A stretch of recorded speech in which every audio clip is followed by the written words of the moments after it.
તો આપ જો અંબાલાલ પટેલ દ્વારા પણ ભારે વરસાદની આગાહી કરી દેવામાં આવી છે, જ્યાં દક્ષિણ ગુજરાત, સૌરાષ્ટ્રમાં ભારે વરસાદ, આ વખતે ઉત્તર ગુજરાત, મધ્ય ગુજરાતમાં પણ સારો વરસાદ થઈ શકે છે. આખરે ક્યાં કેવો વરસાદ પડી શકે છે, વિંડીના માધ્યમથી સમજીએ.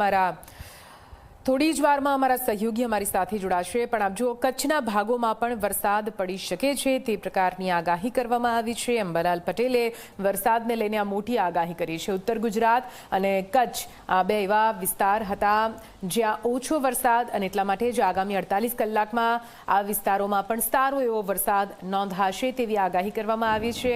ખાસ કરીને ગોધરા, લુણાવાડા, દાહોદમાં ભારેથી અતિ ભારે વરસાદ પડી શકે છે. મહેસાણા, પાટણ, સાબરકાંઠા એટલે કે ઉત્તર ગુજરાતમાં પણ ભારેથી અતિ ભારે વરસાદની આગાહી કરવામાં આવી છે. વિંડીના માધ્યમથી સમજીએ કે આખરે ક્યાં કેવો વરસાદ પડી શકે છે. અમારા સહયોગી મિત્તલ અમારી સાથે જોડાઈ ગયા છે. મિત્તલ, અંબાલાલ કાકાએ કહી દીધું ભારે વરસાદ પડશે, હવામાન વિભાગ પણ કહી ચૂક્યું છે કે એક અઠવાડિયું સાચવવું પડશે.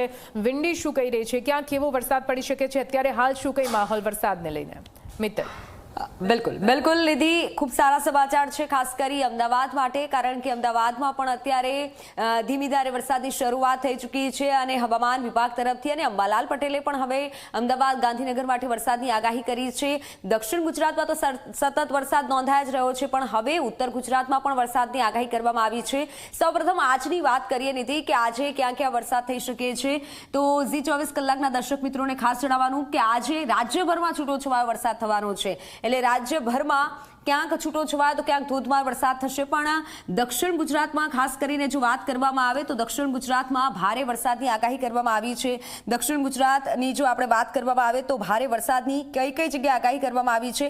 પૂરા દક્ષિણ ગુજરાતમાં જે માહોલ રહેવાનો છે ત્યાં ખાસ કરી વલસાડ છે, તાપી છે, પછી ડાંગ છે, નવસારી છે, ત્યાં સતત વરસાદ થઈ રહ્યો છે. એટલે સુરત, વલસાડ, તાપી, ડાંગમાં અત્યારે દક્ષિણ ગુજરાતમાં ભારે વરસાદની આગાહી કરવામાં આવી છે. જો કે અત્યારે ઘણા એવા નવસારી અને સુરતમાં છે કે જ્યાં પાણી ભરાઈ ગયા છે, ખાડીના પાણી પણ ભરાઈ ગયા છે. એટલે સુરતવાસીઓ સાવધાની રાખવી પડશે, કારણ કે આજે પણ હજુ ભારે વરસાદ થઈ શકે છે. હવામાન વિભાગે જે આગાહી જાહેર કરી છે તેની વાત કરવી છે. અને જુનાગઢ છે, ઉના છે, જામનગર છે, દ્વારકા છે, આ સૌરાષ્ટ્રનો જે પણ વિસ્તાર છે, જિલ્લા છે, ત્યાં છૂટાછવાયા વરસાદની આજના દિવસે આગાહી કરવામાં આવી છે. એટલે ભારે વરસાદ સૌરાષ્ટ્રમાં નથી થવાનો, પણ સામાન્ય વરસાદ થઈ શકે છે. અને હવે વાત કરવી છે મધ્ય ગુજરાતની. મધ્ય ગુજરાતના અમદાવાદવાસીઓ ઘણા દિવસથી રાહ જોઈ રહ્યા હતા કે સારો વરસાદ અમદાવાદમાં નથી થઈ રહ્યો. તો અમદાવાદવાસીઓ માટે પણ આ એક સારા સમાચાર છે, કારણ કે આજે અમદાવાદમાં વરસાદની આગાહી છે. અમદાવાદ અને આસપાસના ગ્રામ્ય વિસ્તારમાં આજે પણ વરસાદ નોંધાઈ શકે છે અને આજે છૂટોછવાયો વરસાદ થઈ શકે છે. જોકે અત્યારે પણ વરસાદી માહોલ અમદાવાદમાં જામ્યો છે, વાદળો જોવા મળી રહ્યા છે. પણ હવે એ પણ વાત કરવી છે કે ઉત્તર ગુજરાતમાં ક્યારે સારો વરસાદ થશે. અને સાથે જ કચ્છની જો વાત કરવામાં આવે તો કચ્છમાં અને ઉત્તર ગુજરાતમાં પણ છૂટાછવાયા વરસાદની આગાહી કરવામાં આવી છે.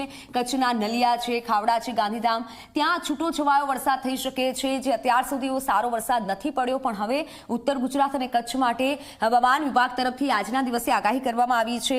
અને રાજ્યભરમાં છૂટો છવાયો વરસાદ થઈ શકે છે. પણ દક્ષિણ ગુજરાતમાં આજે ભારે વરસાદની આગાહી કરવામાં આવી છે. આજે આપણે 2 વાગ્યા આસપાસની વાત કરી અને હવે વાત કરવી છે સાંજની. આજના દિવસે સાંજે ક્યાં કેટલો વરસાદ પડી શકે છે. તો 8 વાગ્યા આસપાસ જોઈએ તો આપ જુઓ નિધિ કે અમદાવાદમાં એટલે સામાન્ય કરતા વધુ વરસાદ જોવા મળી રહ્યો છે આજે સાંજે. એટલે કે રાત્રે અમદાવાદવાસીઓએ ભીંજાવાનો વારો આવી શકે છે, કારણ કે સારો વરસાદ થશે. વડોદરામાં પણ આજે સારો વરસાદ થવાનો છે. સુરતમાં જે પ્રમાણે જણાવ્યું કે ભારે વરસાદની આગાહી છે જ, પણ હવે મધ્ય ગુજરાતમાં પણ હવામાન વિભાગ તરફથી કહેવામાં આવ્યું છે કે આજે સારો વરસાદ પડશે આજના દિવસે. એટલે કે મંગળવાર અને 21મી તારીખે આજે મધ્ય ગુજરાત અને ઉત્તર ગુજરાતમાં સારા વરસાદની આગાહી કરવામાં આવી છે. અત્યારે સૌરાષ્ટ્ર અને દક્ષિણ ગુજરાતમાં છેલ્લા ઘણા દિવસોથી વરસાદ થઈ રહ્યો છે અને આગાહી કરવામાં આવી રહી છે. પણ સાથે હવે એ પણ વાત કરવી છે જે હવામાન વિભાગ તરફથી અંબાલાલ પટેલ તરફથી જે આગાહી કરવામાં આવી છે. અંબાલાલ પટેલથી કહેવામાં આવ્યું છે 24 તારીખ ખાસ જો વાત કરવામાં, આ 2-3 દિવસ તો વરસાદ થવાનો છે, પણ 24 તારીખથી ભારે વરસાદ માટે તૈયાર રહેવું પડશે.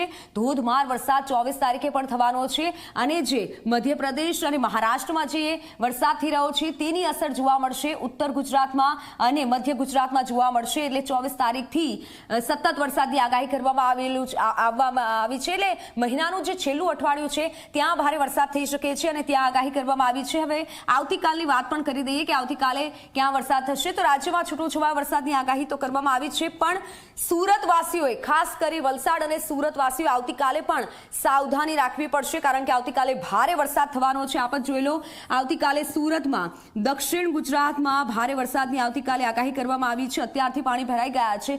અગાઉ પણ આપણે જોયું હતું કે ભારે વરસાદના કારણે સુરતની પરિસ્થિતિ કેવી થઈ હતી, ત્યારે હજુ પણ ભારે વરસાદની આવતીકાલ માટે આગાહી કરવામાં આવી છે. રાજ્યભરમાં છૂટોછવાયો વરસાદો થવાનો છે. ઉત્તર ગુજરાતમાં પણ આગાહી છે, પણ સુરત અને વલસાડની ખાસ વાત કરી છે. સુરત અને વલસાડમાં હવામાન નિષ્ણાંત અંબાલાલ પટેલ દ્વારા પણ કહેવામાં આવ્યું છે કે ભારે વરસાદ થશે અને આ વિંડીના માધ્યમથી પણ આપણા દર્શક મિત્રોને આપણે બતાવી રહ્યા છીએ કે સુરત, વલસાડ, તાપી, ડાંગમાં, દક્ષિણ ગુજરાતમાં ભારે વરસાદની આગાહી છે આવતીકાલ માટે પણ. એટલે 21, 22, 23 તારીખે ભારે વરસાદ થઈ શકે છે. જોરદાર માહોલ રહેવાનો છે, પણ સુરતમાં ધોધમાર વરસાદ થશે. બિલકુલથી મિત્તલ, આભાર પૂરી જાણકારી માટે.